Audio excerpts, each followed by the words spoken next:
1774. He was succeeded by his son, Arthur Middleton, who signed the Declaration of Independence, and was succeeded by his son, Henry Middleton, governor of South Carolina, a member of the United States Congress, and a man who was to become ambassador to Russia and spend 10 years in St. Petersburg from 1820 to 1830. The fourth generation was a man who became a signer of the Ordinance of Secession, and in that era, the grandchildren and great-grandchildren of the signers of the Declaration were really destroying, if you will, the Union that their forebears had played a part in creating. So we're really fortunate to have what we think is truly a microcosm of American history, embracing both the Revolution and the Civil War with these very active political figures and patriots.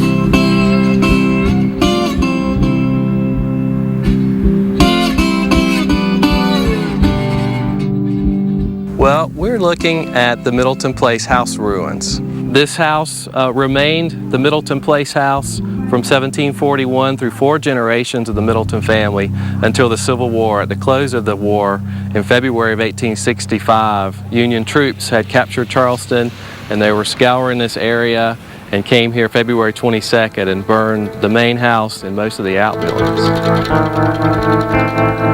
What we do know for a fact is the 56 New York was not under direct orders to burn Middleton Place, and when it became known that they did, the major in command was reprimanded. And all 3 buildings were burned, but when Williams Middleton, the owner at that time, came back, he realized that the south flanker could be salvaged. So they put a new roof on it, enlarged it, and made it a home. So in 1869, what was formerly known as the South Flanker, or the Gentleman's Guest Quarters, became the Middleton House. And it has been the Middleton House. It was a residence until it became a house museum in 1974.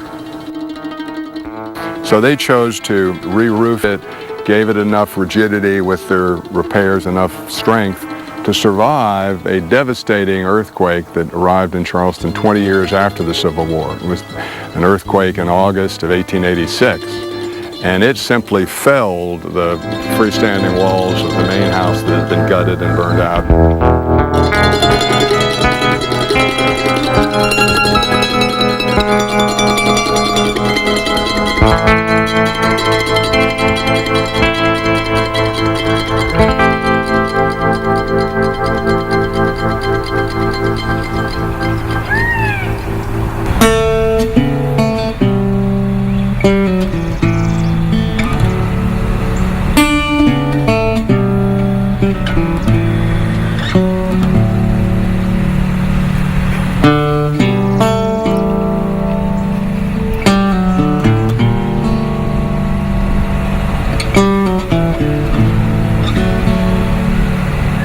The House Museum is very unique among American house museums because of its collection.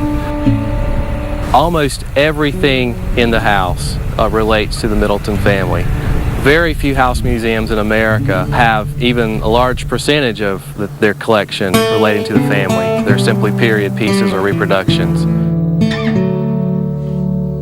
The collections in the House Museum survived the Civil War because many of them were not at Middleton Place at the time of the burning. We have to take into consideration that Middleton Place was already over 120 years old by the time the Civil War came.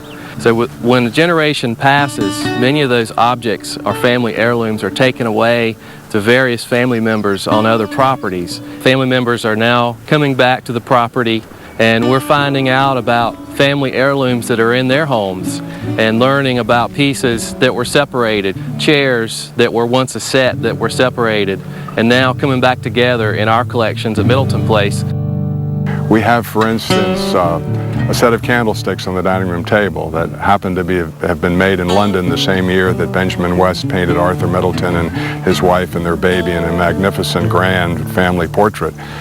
So you can almost see the young family leaving Benjamin West's studio and going down into Old Bond Street and talking with the silver agent and acquiring these candlesticks.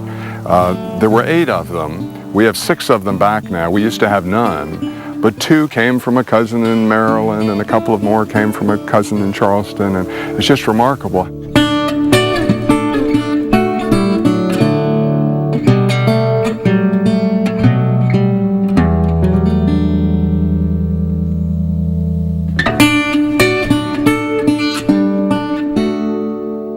In the 1930s, a trunk was found in a barn in the stable yards. And inside that trunk was a collection of clothing, of men's 18th century clothing, with a note in the hand of Governor Henry Middleton that said, "Court clothes of Arthur and Henry Middleton." And he was referring to the court clothes of his father and grandfather. And we have those clothes in our collection today at Middleton Place.